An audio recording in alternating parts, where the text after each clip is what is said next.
السلام علیکم ورحمت الله وبرکاته. محترم لکه څرنګه چې تاسو ته معلومه ده چې د روژې مبارکه میاشت هغه روانه ده، تقریبا د هغې نیمه پوره شوله. ماشاءالله ډېره په بهترین انداز کې روانه ده. الله دې موږ او تاسو ورته په صحت باندې روغ لري. دا د محترمو د مسلمانانو دپاره د عبادت د یو چانس موقع ده، ځکه چې دې کې فرض چې کوم دی هغه په اویاو باندې قبلیږي او نفل چې کوم دی د هغه د فرضو په مقابله کې. نو انسان له پکار دی چې څومره عبادت کولی شي په دې کې، نو هغومره به ډېره بهتره وي چې ډېر زیات عبادت وکړي. خو پیغمبر علیه السلام مبارک فرمایي چې بعضې داسې روژهدار دي چې د هغې هغه روژه چې کوم دی نو هغې ته د لوږې او د تندې نه سوا هېڅ میلاو نه شي. یعنې چې کله یو انسان روژه ونیسي نو دی وږی شي، تږی شي، بس دغه ورته میلاو شي، لیکن ده ته ثواب میلاو نه شي. د هغې وجه پیغمبر علیه السلام مبارک ښودلې ده، او هغه دا وجه ده چې وایي دغه انسان اگر چې د روژه نیولې ده، خولې بنده کړې ده د څښاک نه د خوراک نه، لیکن دی په دغه خوله باندې په دغه ژبه باندې پردی غیبت کوي په دې روژه کې او دروغ وایي.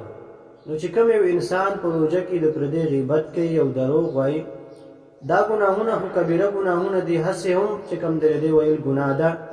خو چې کله روژه کې یو سړی وایي نو هغه روژې د ده نه قبلېږي. پیغمبر علیه السلام مبارک فرمایي چې صرف لږ او تن درته میلاو شي، باقي درته هېڅ نه میلاوېږي، یعنې ثواب درته نه میلاوېږي. نو زما محترمو خپلې روژې په دغه څیزونو باندې مه خرابوئ. پیغمبر علیه السلام مبارک حدیث کې فرمایي چې دا روژه د انسان لپاره یو ډال دی. ډال هر هغه شي ته ویل کېږي چې په کوم باندې انسان ځان د کومې حادثې نه بچ کوي. لکه موږ او تاسو کله سره دا راپېښېږي نو لاس ورته ونیسو، مطلب دا وي چې په دې لاس باندې موږ ځان بچ کړو، نو دا هم یو ډال شي. نو دغه رنګې دا روژه د انسان لپاره یو ډال دی، دی به د جهنم د اور نه په دې باندې بچ کېږي، ځان به پرې ساتي. نو پیغمبر علیه السلام مبارک فرمایي چې دغه ډال تاسو چې کوم دی دا مشلوئ، یعنې تاسو داسې کار کوئ چې د هغې په وجه باندې دا وشکېږي، ختم شي. اصحابو عرض وکړو یا رسول الله، وایي دغه ډال دا به په څه باندې شلېږي؟ داسې کوم عمل منګو چې په هغې باندې دغه ډال شلېږي؟ رسول الله صلی الله علیه وسلم ورته وفرمایل چې دغه ډال چې کوم دی دا په غیبت او په دروغو سره شلېږي. یعنې کله چې تاسو پردی غیبت کوئ، دروغ وایئ، نو هغه ډال چې کوم دی دا وشلېږي، ختم شي، نو ستاسو حفاظت بیا نه شي کولی. نو بس صرف مازې روژه دې نیولې ده، خوله دې تړلې ده، نور تا ته هېڅ نه میلاوېږي. نو زما محترمو روژه یوازې د خولې بندېدل نه دي، بلکې غیبت به نه کوې، دروغ به نه وایې، د سترګو هم چې کوم دی هغه استعمال به غلط نه کوې، د غوږونو حفاظت، هر یو د لاس د خو د دې ټولو حفاظت په تا باندې فرض دی، دا به کوې. نو هله به چې کوم دی نو ستا هغه روژه وي او قبلېږي به.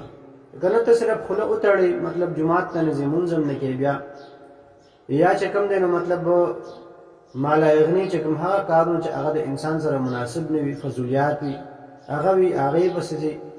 یا الله دې موږ معاف کړي چې کله روژه شروع شي نو د هلکان هغې داسې کار وکړي چې به لړو بچې ته پیدا کړي، لړو به واخلي، چېرته یو سیټ ته ولاړ شي، بس لړوګانې به په هغې باندې به روژه لنډوي.